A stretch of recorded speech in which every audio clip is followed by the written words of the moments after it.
शराब घोटाला। भारतीय जनता पार्टी ने पिछले 4 साल से इस शब्द का भारतीय राजनीति में खूब इस्तेमाल किया। आज उसमें जो आदेश आया उस पर अभी चर्चा करेंगे। न्यायालय ने, हमारे जस्टिस सिस्टम ने इसमें एक बहुत ऐतिहासिक फैसला दिया है। इसके लिए मैं जुडिशरी का बहुत बहुत धन्यवाद करना चाहता हूं, जज साहब का बहुत बहुत धन्यवाद करना चाहता हूं। आज के इस माहौल में जब सारी संस्थाओं को, सारे अथॉरिटीज को डराया जा रहा है, धमकाया जा रहा है, ऐसे में इतना बड़ा न्याय करने के लिए जज साहब ने वाकई बहुत हिम्मत दिखाई है। मैं उन सभी वकील भाइयों का धन्यवाद करना चाहता हूं जिन्होंने एक एक कदम हम लोगों का साथ दिया, हमारी ये लड़ाई न्यायालय में लड़ी।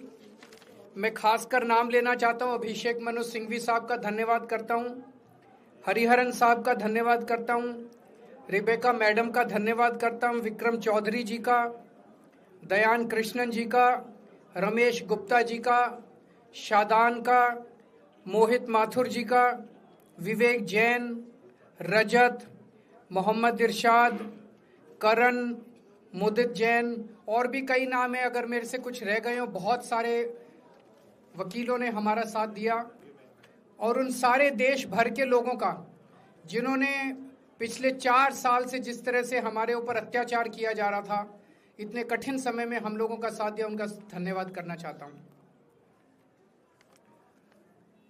आप जान रहे हैं कि किस तरह से पिछले 4 साल से ईडी को, सीबीआई को, सारी संस्थाओं को इस्तेमाल करके हमारे ऊपर एक शराब घोटाला नाम का एक आरोप लगाया गया। सीबीआई ने, ईडी ने उसमें चार्जशीट फाइल की। आज कोर्ट को प्राइमा फेसी ये निर्णय लेना था कि क्या सबूत और गवाहों के बयानों के आधार पे सफिशिएंट मटेरियल है कि इसमें मुकदमा चलाया जाए। अभी मुकदमा चला नहीं था।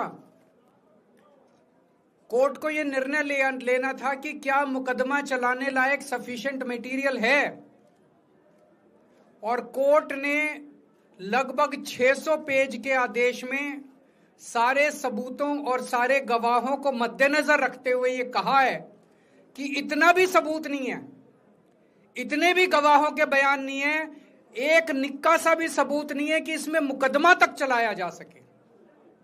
अगर मुकदमा चलाया जाता, 15-20 साल मुकदमा चलता, उसमें बहुत सारे गवाह बुलाए जाते, सबूत रखे जाते, उसके बाद होता, वो तो अलग बात है। कोर्ट का ये कहना है कि इतना टुच्चा केस है, इतना फर्जी केस है, इतना बेकार केस है, इतना गलत केस है। ये मैं नहीं कह रहा, ये भाषा है। आप कोर्ट का ऑर्डर पढ़िए। ये ऑर्डर जो है ये ऐतिहासिक ऑर्डर है। कोर्ट ने कहा है कि इतना फर्जी केस है, इतना फर्जी केस है, एक भी सबूत नहीं है, एक भी गवाह नहीं है कि इसमें मुकदमा भी नहीं चलाया जा सकता। ये पूरा षड्यंत्र किसने रचा, क्यों रचा? ये पूरा षड्यंत्र 2 लोगों ने मिलकर रचा, नरेंद्र मोदी जी और अमित शाह जी। और आज उन दोनों को पूरे देश से माफी मांगनी चाहिए। उन दोनों ने मिलकर षड्यंत्र रचा कि आम आदमी पार्टी को खत्म किया जाए, आम आदमी पार्टी को बर्बाद किया जाए, और उस षड्यंत्र के तहत आजाद भारत का सबसे बड़ा और सबसे घिनौना षड्यंत्र रचा उन लोगों ने। वो देख रहे थे कि दिल्ली में वो हमें नहीं हरा सकते। वो देख रहे थे कि दिल्ली की जनता हमारे कामों से बहुत खुश है। वो देख रहे थे दिल्ली में कामों की राजनीति के आधार पे वो कहीं खड़े नहीं होते, तो उन्होंने एक षड्यंत्र रचा। जनता जानती है कि केजरीवाल ईमानदार, उन्होंने कहा केजरीवाल की ईमानदारी पे चोट करो। जनता जानती है कि आम आदमी पार्टी ईमानदारी, उन्होंने कहा आम आदमी पार्टी की ईमानदारी पे चोट करो।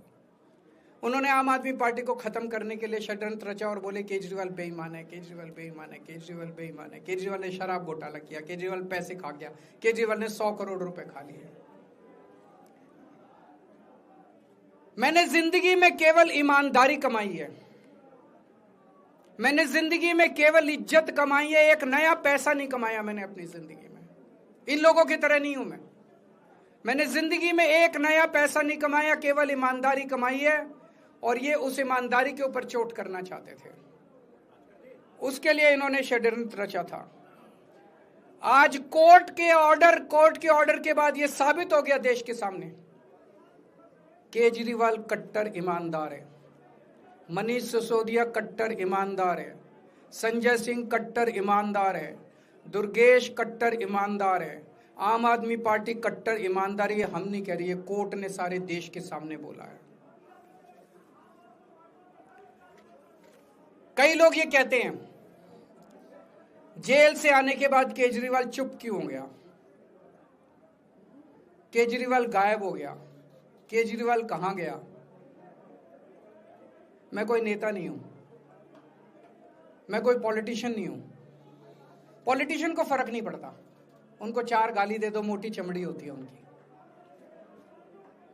मैंने जिंदगी में केवल ईमानदारी कमाई है। मेरे को जब कोई बेईमान बोलता है मुझे फर्क पड़ता है। मेरे को जब जेल भेजा जाता है, मेरे परिवार के ऊपर ताने मारे जाते हैं, मेरे को फर्क पड़ता है। केजरीवाल को फर्क पड़ता है।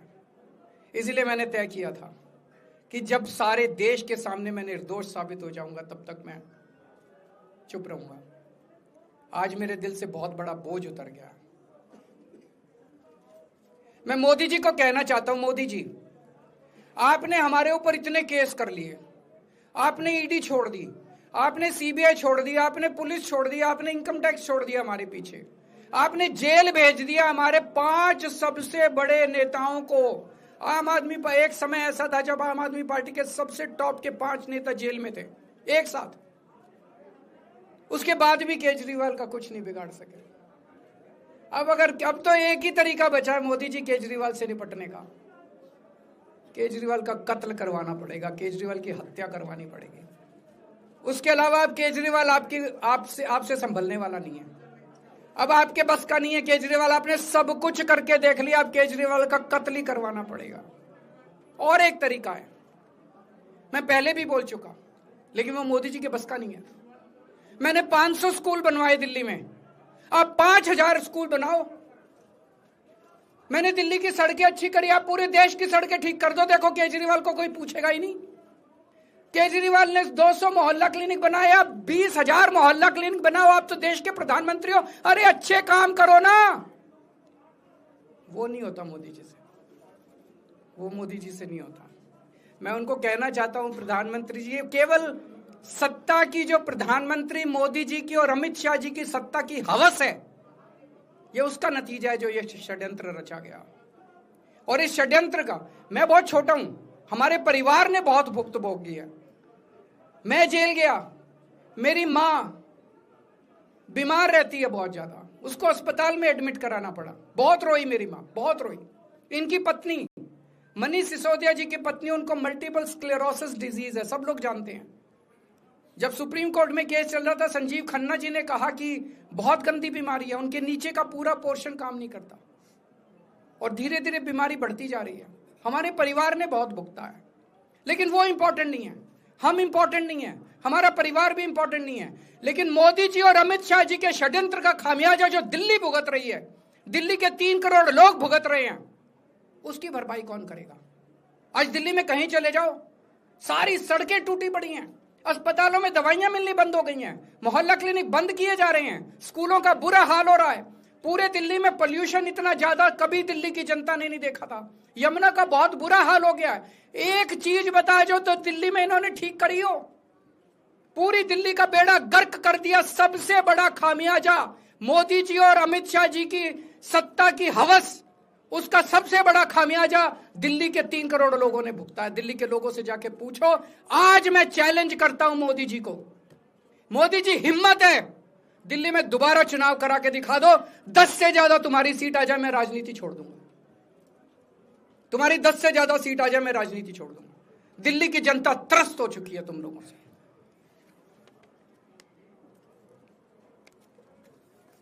मैं मोदी जी को कहना चाहता हूं, अगर आपने सत्ता हासिल करनी है, कुछ पॉजिटिव काम करके सत्ता हासिल करो। आज देश के सामने इतनी बड़ी बड़ी समस्याएं हैं। आज देश का युवा दुखी है, देश का व्यापारी दुखी है, देश का उद्योगपति दुखी है। आज अमेरिका हमें आंखें दिखा रहा है। मोदी जी की हिम्मत नहीं है जो ट्रंप के खिलाफ एक शब्द बोल दें। ट्रंप के खिलाफ रोज ट्रंप गालियां देता है मोदी जी को, रोज ट्रंप गालियां देता है भारत को, रोज ट्रंप गालियां देता है हमारे देश को। मोदी जी के हमारा प्रधानमंत्री भीगी बिल्ली बना हुआ है। अरे देश संभालिए ना, आपको हमने देश चलाने को दिया था और आप केजरीवाल में उलझ गए, आप आम आदमी पार्टी में उलझ गए। पॉजिटिव काम करके सत्ता हासिल कीजिए, ये नेगेटिव काम करना बंद कीजिए। अगर आपके कोई एक दो प्रश्न है तो। क्या आपको उम्मीद है कि अब ईडी के मामले को भी? ईडी मामला खत्म हो गया। सीबीआई के मामले के बेस पे ईडी था, वो अब फॉर्मेलिटी बची है। हम अगले हफ्ते एप्लीकेशन डालेंगे, ईडी का मामला खत्म हो जाएगा। कांग्रेस कह रही है कि ये बीजेपी ने जो है कांग्रेस को नुकसान पहुंचाने के लिए आपको जो है राहत दिलवा दी है। मैं आपसे पूछना चाहता हूं, केजरीवाल जेल गया, रॉबर्ट वाड्रा जेल गया, संजय सिंह जेल गया, क्या राहुल गांधी जेल गया, मनीष सिसोदिया जेल गया, सोनिया गांधी जी जेल गई? किस मुंह से बात करते हैं? शर्म नहीं आती कांग्रेसियों को? ले जाए, वो तो ले जाए, उनका हक है। सुप्रीम कोर्ट भी जाएंगे, हाई कोर्ट भी जाएंगे। जैसे निचली कोर्ट में न्याय हुआ ऐसे ऊपरी कोर्ट में भी न्याय हुआ। जब कोई सबूत है ही नहीं, जब कोई गवाह है ही नहीं, तो ऊपर के कोर्ट में भी कहां से लाएंगे सबूत, कहां से लाएंगे गवाह? आज कोई छोटा मोटा उन्होंने डिस्चार्ज कर दिया है हमें, उन्होंने कहा कोई आरोप ही नहीं बनता। इसके अलावा जो इन्वेस्टिगेटिंग ऑफिसर सीबीआई के ऊपर उन्होंने, कोर्ट ने टिप्पणी की है कि सीबीआई अपने दोषी अधिकारियों के खिलाफ डिसिप्लिनरी एक्शन, कभी ऐसा ऑर्डर देखा है? इसका मतलब कितना फर्जी मुकदमा था कि सीबीआई के अफसरों के खिलाफ डिसिप्लिनरी एक्शन लिया जाएगा।